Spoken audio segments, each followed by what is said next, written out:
Hello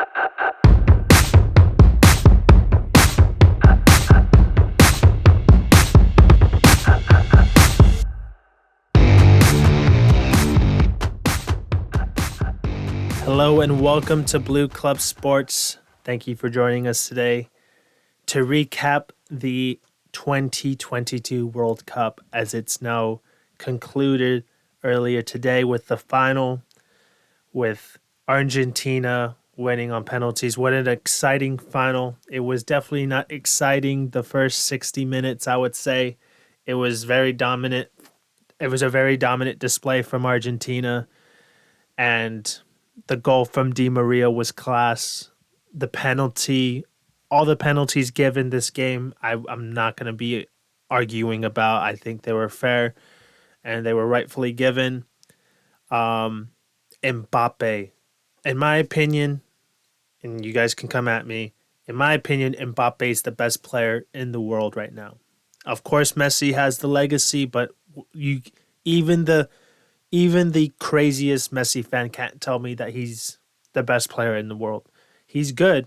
He's good. He's still world class, but he's definitely not the player he was 5 years ago, even. But at the moment, right now, and I'm not talking about legacy, I'm just talking about right now showing up on the pitch. Mbappe's the best, and he just shows that goal to tie it at 2-2 right before full time. Amazing. It was I was just as a neutral with no team. I did not care who won. I was just amazed by Mbappe literally putting the team on his back and trying to win his second World Cup. But it was a very interesting final. The fact that France was flat-footed the whole first 60 minutes, like I said, Deschamps has to make two substitutions in the first half. Definitely not the final I envisioned. I thought it was going to be a tight affair, maybe 2-1 to either France or Argentina, but the fact that it went 3-3 and then Argentina wins on pens was very surprising. Of course, the first thing everyone wants to do is talk about the GOAT debate. Is Messi officially the GOAT? In my opinion, I think it's a dumb argument. The greatest of all time. You're dealing with players from different eras like Maradona and Pele. Because if you want to talk about accomplishments, Pele won 3 World Cups. And yeah, it's just you can't compare. And then if you want to compare accomplishments, Cristiano Ronaldo has 5 Champions Leagues, and that's crazy to think about. But it's just, I think if you want to compare Ronaldo and Messi, go at it. They play in the same era, but you saying that Messi's the greatest of all time is I just think it's a dumb argument. If you want to say this generation this has proved to be the greatest, go at it, because in my opinion, he had a great tournament, and I'll give him full credit. I'm not a big fan of Messi. I will put that out there. I'm not a huge fan of his, mostly because I just hate Barcelona. As a Chelsea fan, I know it won't make sense to most people, but I just hate Barcelona and can't stand them.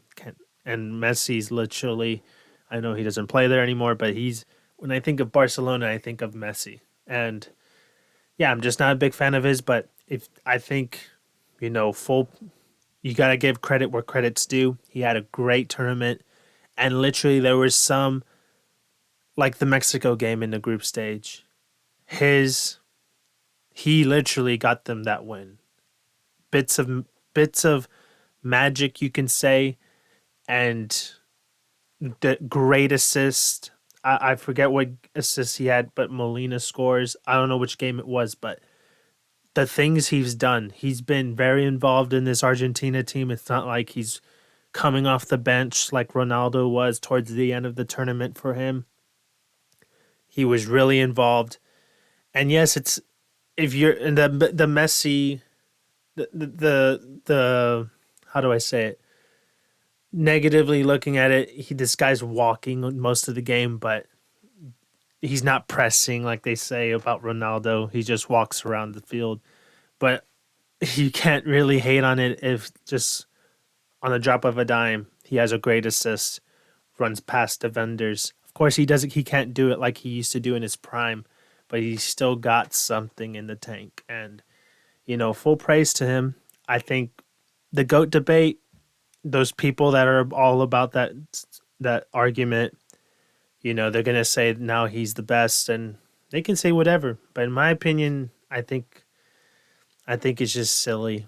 Um, and it's just funny in my opinion because these people act like they were alive to see Pele and live alive to see Maradona, and then they watch. You can't tell me they saw every Barcelona game and they watched all the Real Madrid games. It's just all narratives, and I just think it's silly in my opinion. Just and I guess that's basically what it is the fact that people go into have this debate like they've seen all these games. And it's I don't know, but um, everyone's saying he's gonna have the Ballon d'Or now. There's still a lot of football to play because it's the rest of 2023 or most of it. So we still have a Champions League to play. But I think if he does make a deep run in the Champions League, to a semifinals or even a final, and of course he's going to be playing with Mbappe and Neymar. But if he's still the Messi that we saw in this tournament, balling out in the Champions League, it would be a well deserved Ballon d'Or for him. And just to go into some other topics that I wanted to cover about this tournament, since it is a tournament recap. Um, two things, and it's mostly coming from a USA fan perspective.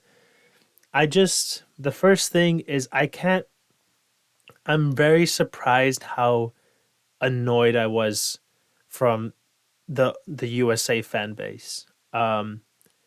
Whether it was the whole "it's called soccer" movement to the arrogance for no reasons. We were as arrogant as the English fans are, but how many players on our team are world class players?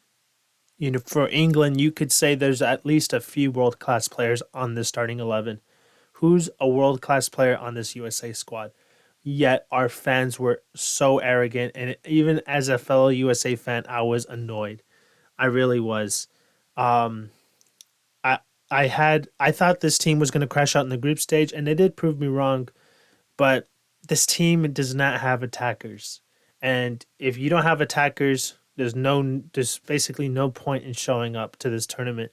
You look at Argentina; they literally had Julian Alvarez and Messi both in the top five for a Golden Boot.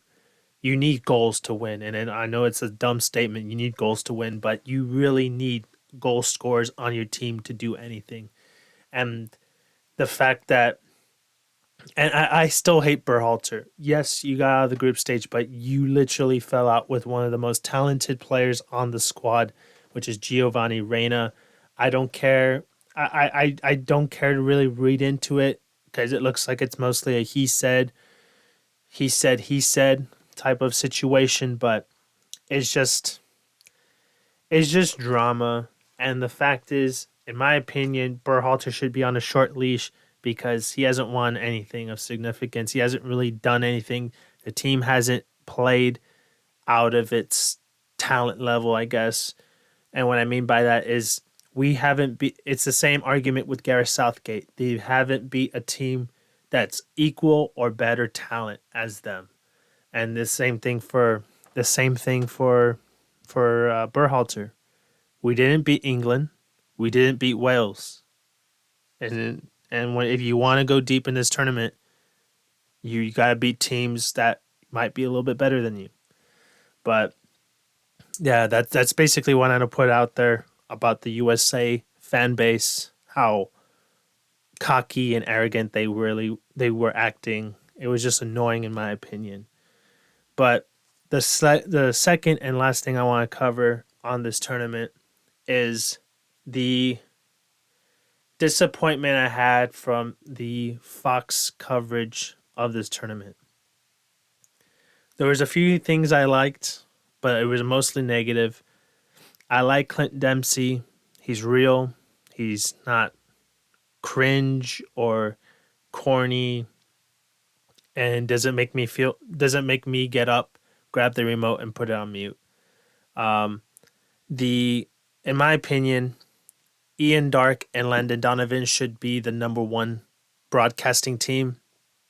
The fact that it's John Strong and Stu Holden, I used to like them, but after this tournament, I cannot hear anymore of Stu Holden and John Strong.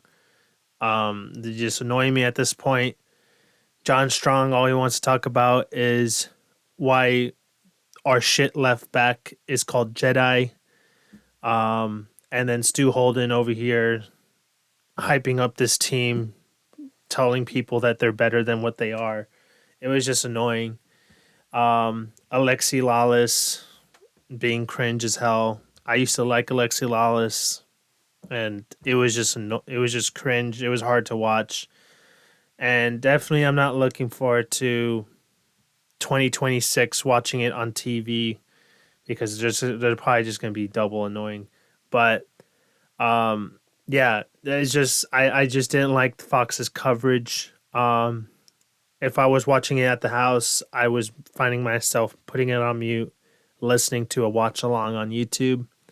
And yeah, it's just I was really disappointed with the Fox broadcast and the presenters. The one that, like I said, there was few positives. I think, like I said, Ian Dark and Landon Donovan, if they were on the call, I wouldn't put it on mute. I love Ian Dark. Maybe it's a nostalgia thing, but when I hear Ian Dark, I think of the time period when I got into the sport, watching the sport, and when I hear Ian Dark, I think of the 2010 and 2014 World Cup when the USA actually was easy to root for, and I was optimistic about this team. But now it's just I have to hear John Strong and Stu Holden, and it's just annoying. And yeah, but and then yeah, and another positive was Jenny Taft. She's very good at her job, and she's very beautiful. I'm just gonna say it. She's very beautiful. But yeah, just and then Clint Dempsey, of course. But most of the team was just hard to watch. But overall, the tournament, how do I put this? It was weird to watch because it was in the winter. It interrupted the Premier League season. But I would give this tournament, a B minus. I think overall, it was decent. I think the final, how exciting the final was, really helped it. But, it definitely had its drawbacks. All the 0-0 draws in the group stage, 0-0 ties in the knockout phases, and we had to go into extra time. The fact that, we all say we like an underdog, but the fact that Morocco got into the semifinals, I want to see Portugal play France. I don't want to see France and Morocco. I'm sorry. But yeah, I would say B minus, which is decent for the situation that it was in. I think that you can't really ask for more. But that's all I got for this video, guys, and you take care.